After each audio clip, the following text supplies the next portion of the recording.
اور اگر ہم چاہتے تو ہر شخص کو ہدایت دے دیتے، لیکن میری طرف سے یہ بات قرار پا چکی ہے کہ میں دوزخ کو جنوں اور انسانوں سب سے بھر دوں گا، سو اب آگ کے مزے چکھو، اس لیے کہ تم نے اس دن کے آنے کو بھلا رکھا تھا۔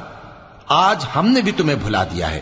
اور جو کام تم کرتے تھے ان کی سزا میں ہمیشہ کے عذاب کے مزے چکتے رہو۔ ہماری آیتوں پر تو وہی لوگ ایمان لاتے ہیں کہ جب ان کو ان کے ذریعے نصیحت کی جاتی ہے تو سجدے میں گر پڑتے اور اپنے پروردگار کی تعریف کے ساتھ تسبیح کرتے ہیں اور غرور نہیں کرتے۔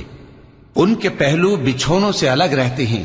اس حال میں کہ وہ اپنے پروردگار کو خوف اور امید سے پکارتے اور جو کچھ ہم نے ان کو دیا ہے اس میں سے خرچ کرتے ہیں۔ سو کوئی شخص نہیں جانتا کہ ان کے لیے کیسی آنکھوں کی ٹھنڈک چھپا کر رکھی گئی ہے، یہ ان اعمال کا صلہ ہے جو وہ کرتے تھے۔